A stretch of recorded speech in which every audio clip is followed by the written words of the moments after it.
What's up? It's my third time, y'all. This is my third time trying to shoot this video, try to get this review of this radio out.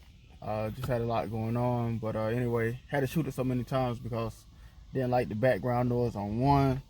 Then I did the other one and it was just too long. So like I said, it's just been a lot going on.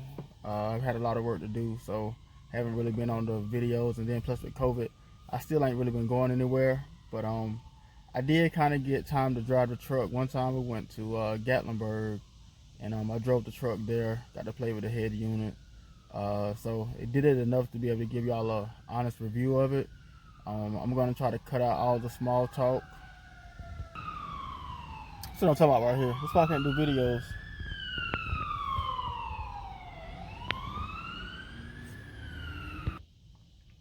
See, that's what I'm talking about. So I'm trying to cut out all the small talk, just get right into it. Because last time it was like another 40-minute video, and I'm trying to do that to y'all. So what y'all watching this for is my review of the PX6 Tesla style Android tablet that's in my 2011 Ram 1500. Pretty sure it fits all 4th gen Rams. So anyway, flip the camera around. We'll go through the let's do the bad first. We're gonna go through the bad. We'll go through the good. Then I'll let y'all know if I think y'all should purchase it. So let's flip it around. Now what? Better than yet, I'm gonna let y'all look at my list of notes that I took. So the cons on the top, the pros on the bottom, and then let's just get into each of those, and then I'll review, and then that'll be the end of the video. So as y'all can see, my very first con on this head unit is Android Auto itself.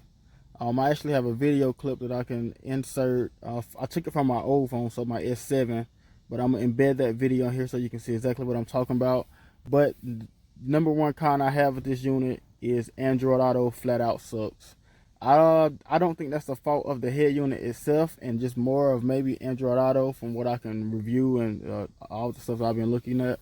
But basically, you know, I have my cable that's just ran down here. You plug your phone cable into this, and then you go to the Car Auto app, and Android Auto will pop up. My complaints with Android Auto is just one. I use Waze navigation. I'm not sure if this is the same for maps, but Waze navigation on Android Auto is terrible. It constantly freezes. So like you driving down the road, you look at the map and it's froze from, you know, a few miles ago. I'm not sure what causes it to do that, but it does freeze all the time. All right, y'all. So one of my biggest complaints is with Android Auto. Now I'm not sure if this is, you know, the head unit. I think this is just Android Auto itself. It just sucks. So as you can see, and I just captured it on the screen, it's froze. Like I'm clearly on the highway, going, you know, 70, and it's froze. And so the way that you go back out and get it back to it is hit the home button, and then go back to the Car Auto app, and then you can see that it's updated, and it's now showing that I'm going, you know, 72, and you can see it moving.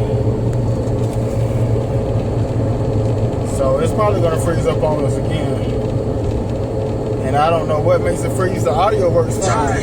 Back to back, and we gon' fill them up with vibes. But Waze navigation for Android Auto sucks. Like when you can change the music just fine. You see it switch. Another thing is it's not full screen, so I cannot get Android Auto to show the whole thing like up and down. Alright, there it is. So now it's froze. So you see it gave me that alert that it was a car stop, and that was actually the police. But yeah, it's froze. So that's one of the sucky things that I found, is Android Auto is not reliable, and I think this is just Android Auto itself and not a fault of this head unit. So let's try to click a button. So you can see that it's completely froze. Music still works. I can change the track, but it is completely froze. Alright, so the very next thing I got on here as a con is I don't have any shortcuts. So for things like the heated and cool seats. So as you know, the Laramie Rams, and I think Rams with that option, it's just a little row of buttons just like that top row. For your heated and cool seats, you just jump down there, click a button, and it's on. But with this head unit, there's no shortcut. You have to go into the actual menu, which is still, it's only a few more button presses, but still I would just like to be able to have like a shortcut sitting here on the screen where it's the driver cool seat and just click it, because here, South Carolina, this summer, it is hot. And so basically to turn my cool seat on and the heated seat, I have to show you that process. Let me turn the truck on. Alright, so the truck is running. Say it's hot, you jump in the truck. To get to the seat options, you have to go to console, and then it comes up, and then there's your left seat status and your right seat status. So to turn it on, you basically have to come in here. There you go. Ventilation 2 is the high cooled setting. Ventilation 1 is low, and then you can go the other way. Heating 2 and heating 1. So I just wish they had a shortcut where I can just have like a seat option, kind of similar to how the Chargers is now with the Uconnect, where you just jump in and this is just an option that you can just click in a shortcut and then it turn the seat on. So that's another con that I have. It just takes a couple extra seconds to get to those cool seats, especially in the summertime. So it's an issue that I have with this head unit. So let's jump back to Android Auto. It's not full screen. So Android Auto is literally it's cut off from here, and it's like an Android Auto logo that takes up the entire bottom half of the screen, and all the stuff you do is actually just touching buttons. All the stuff you do is actually on the top of that top screen. So again, I don't like that. Like I say, Android Auto itself, for this, nope, I don't like it at all, and I don't use it at all. Alright, another thing that I don't like, and it's not actually just the radio, it also happens on Bluetooth, is it does some kind of ghost touching. So like I'm usually, when I'm in the garage doing some work, I usually got like a door open and I'm listening to music, me and my son, and for no reason at all, the station has just changed. No one touched anything here on the steering wheel, no one touched the screen. Like I said, nobody's in the truck, and the station has just changed. So I have to come back over here and change it back. That actually happens kind of often. Not a huge deal, especially if you're riding in the vehicle. Not a huge deal, but I know it definitely happens a lot with the radio. It also happens when using Bluetooth music as well. I'll see if that's an issue and report back to y'all later on if it's something that needs to be addressed. Alright, and the very last thing that I hate about this unit is the customer service from Phoenix Android radios. If y'all look at my comments, my video that I was shooting, that one I discarded, I kind of went through my comments on my YouTube, showing y'all where multiple people was just saying they can't get in touch with them, they got an issue here or there, and they're not responsive. I kind of went through the same thing with ordering this unit. They're not responsive at all. So that is something that definitely needs to be addressed. Hopefully they see this video, and maybe they get some employees or someone dedicated to trying to provide a little better customer service, because there's a lot of frustrations about being able to contact the company, especially when you're spending, $700+ on this. You will want a little customer service when things are not right. So if that's something you're looking for, if you got an issue with this head unit, good luck. My issues are small, nothing worth sending it back for. So luckily I'm good there, but it's some people, like I say, all you gotta do is look down the comments. It is some people that's really having some issues, and they're kind of being stuck right now. So hopefully all that gets resolved. But that wraps up all the cons that I have for this unit. Alright, so now y'all done seen all the bad stuff. Let's jump to the good stuff about this head unit. The number one good thing that I have is it looks good in the 4th gen RAM. So as you can see, I kind of already did this, but just look at how the unit is integrated. Man, it looks really good. And if you got an older RAM, those 4th gen guys, the big rave on the 5th gen RAM is the size of that screen. Now, their screen definitely looks better than this, but this is, for looks wise, my opinion, the absolute best option to go with if you're trying to make your truck feel a little bit newer. Again, my truck is a 2011. So let's just zoom out. My truck is old, 2011 truck, so 10 years old basically. And man, just having this unit in here has made it feel a lot newer. It's updated the look a ton.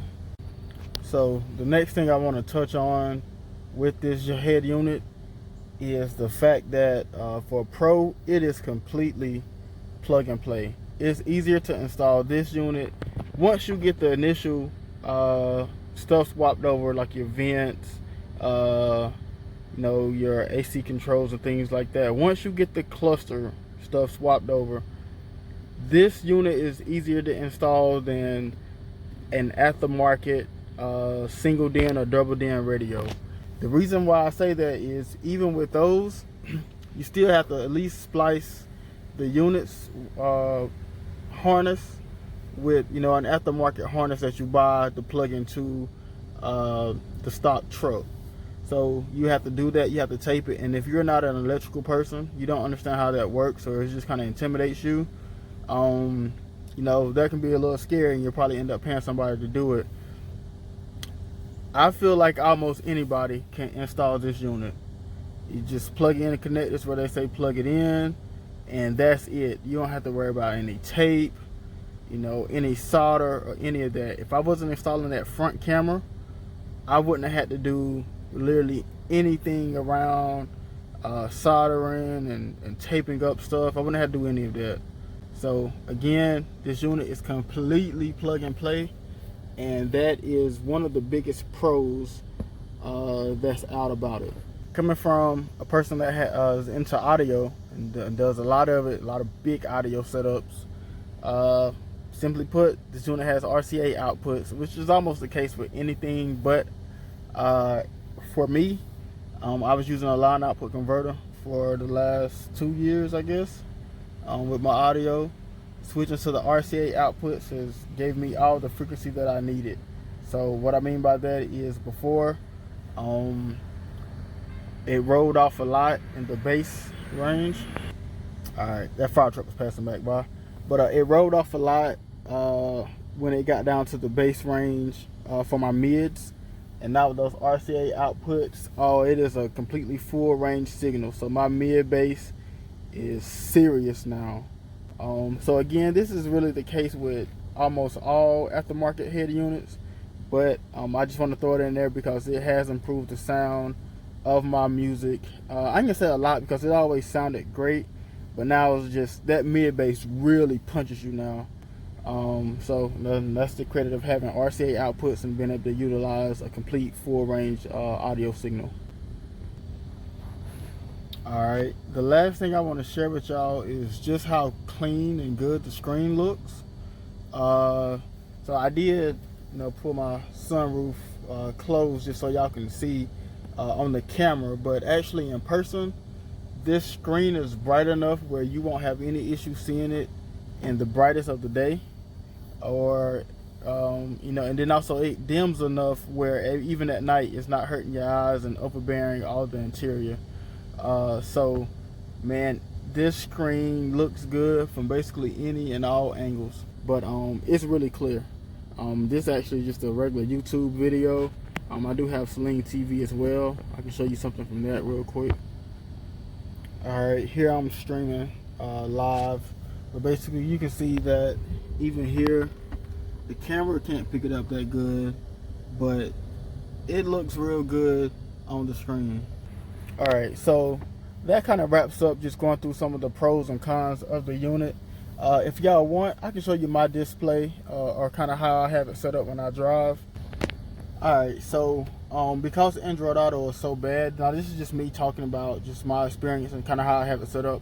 Because Android Auto is so bad, 9 times out of 10, if you ever was to look at my truck, I usually got the built-in navigation, which I'm using Waze, on the unit, and I'm tethering from my phone for just to be able to get the updates and all that stuff, to let me know where police are, there's traffic and all that. So tethering from my phone to do that, so I won't use a lot of data. And then I use the Bluetooth music app. So let's click into there. So you can see how it pops up down here, and then BT Music. So then that'll allow me to stream like from Pandora on my phone. But the reason why I do that, so like I say, I tether to get the updates here, but this is actually my phone streaming, and it's all for data. So I don't have to use my mobile hotspot to stream Pandora or listen to music. I use it directly from the phone since it has Bluetooth. And that setup works great. I drove all the way. Gatlinburg was what, 5 hours, I think? 4 or 5 hours. But anyway, that was my setup all the way there. No issues at all like that. And the built-in navigation works great. You see the GPS antenna is over there. It doesn't use the factory one, but I have no complaints at all with kind of using that kind of setup like that. Works fine for me. I don't listen to the radio a lot. It's usually directly from my phone, but that's my setup. I also have a USB plugged into the glove box, so USB is up there for the rest of my music. But that just brings me into something to say. With this being an Android tablet, it can do some of everything. Like you have a lot of options, and sometimes those options seem a little overwhelming. But to be honest with you, you're not going to use but 10% of the options that this truck actually, or this unit actually has. And that is because 9 times out of 10, you're just going to be using navigation and listening to music. It's rare that you're going to, I doubt you're going to be surfing the internet and updating your Facebook statuses and all that stuff directly from the unit. You can do that, but even with all those features, it's just not something you're going to use every day. So really the questions and concerns really should be, how's the sound quality? Now, unfortunately, I can't give you guys a good sound quality test from this because I have a huge system. I don't really have any factory speakers. So for you guys to just maybe have small upgrades and things like that, it's just hard. I can't really tell you because I have a huge system. I have a DSP and all that stuff. So my DSP does all of my sound quality work. I can show y'all, I think it's settings.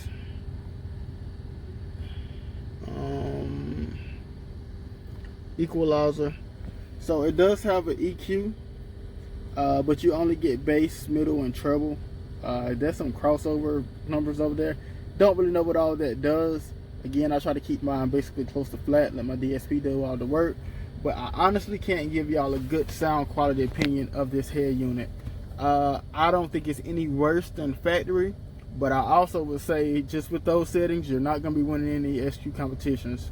So I think you can probably get it sounding decent, but don't look for this being better sound quality wise than some of your comparable price Kenwoods, Pioneers, and Alpines and things like that. They are going to way outperform this unit just because that's what their niche is. That's what they do. This unit is not for that. It's a feature oriented unit. So that's just my take kind of on the sound quality. But that's really all that I use. So now we're getting to the next thing, which is price point, and do I think it's worth it to buy this head unit? So everyone asks in the comments, where am I getting it from? And you can see that PhoenixAutomotiveInc.com is the website. Now what we're going to do, we're going to just scroll and find this actual unit and check out the current price that it's going for. I got it on pre-order, so I think it's a little bit cheaper. But let's just go find this unit. So I think you go here, products, vertical screen. And now we're going to scroll, and there it is right there. We can see that it's saying $729. So let's click on it. I'm gonna zoom in actually.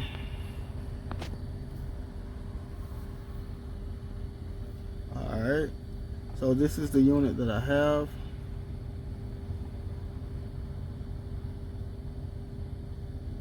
So I have the 64 gig ROM. I have the 2009 to 2012 with floor center console, so this is what they're talking about here. And I have the built-in CarPlay and Android Auto. Again, if they update Android Auto and something happens and it's a lot better, it's probably worth it. But again, right now for me, I don't use that feature at all. So that's all that I have, and we're gonna add that to the cart. I wasn't offered this when I bought the unit, so I'm just gonna say nah. Okay, so now that's added to the cart, you can see there ST 2020 for up to 40% off. So let's check that out. So I just click the cart.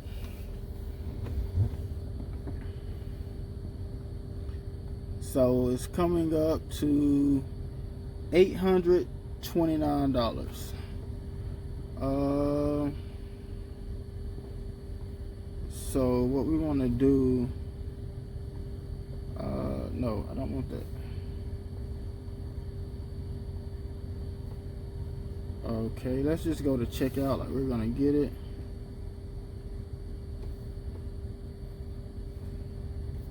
Okay, order summary.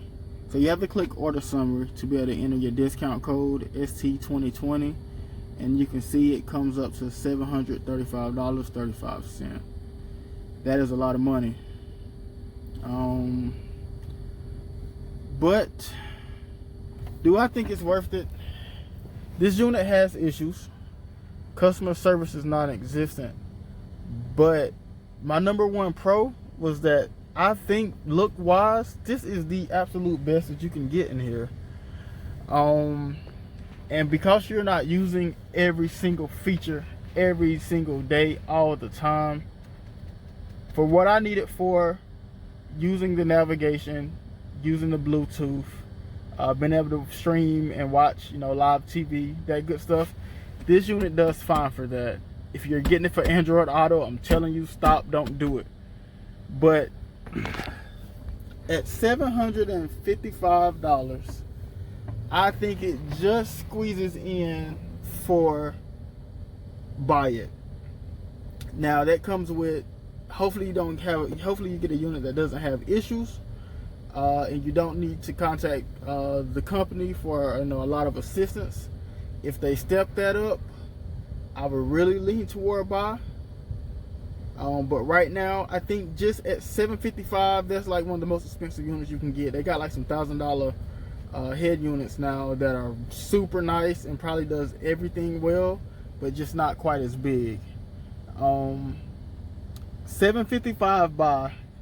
I can't justify spending much more than this on this unit until the customer service is corrected. Until you're going to get a product that works. I heard that people are like missing, some people are missing this little bottom piece here. Some people just having some issues. Look through the comments and you can see those. But at $755, it's not a strong buy, but I would say it's worth it, almost basically off of the sheer looks itself and the fact that, I don't need it to do a lot. I just need it to, stream music, stream video, do navigation well for me. Occasionally I listen to the radio. That's all I'm using it for, which is not to its full potential. So it works for me. But y'all see my review. That's a lot of money. But as of July, I think that I would purchase this again. So yeah, y'all, that's my review of the radio. I'm gonna do probably another video on this. Being in IT, I think that it's probably a video wanting, what does everything do in here?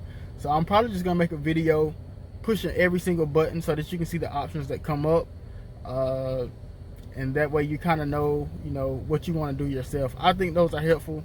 So I'll put that video up. I'll try to have it pretty quick, where I just go through just touching every single button that's in this radio, so that you can see each and every option that comes up. But with that said, sorry for getting this video out so late. Again, this is my third time shooting this video. Hopefully it's a lot shorter, and I'm going to get this up to y'all. If you want to see something else, let me know. Comment. Easiest way to reach me is through social media like Instagram and Facebook. So again, if you don't know, it's always in the description, but that is my Instagram page, Riding with Mike. And let me flip to my Facebook, and that is my Facebook page, Michael Robertson. Again, those links are always in the description of the videos. I will get back to responding to YouTube comments and things like that, but I'm gonna get this video up for y'all, and that'll be it. Peace out. I'll let y'all later.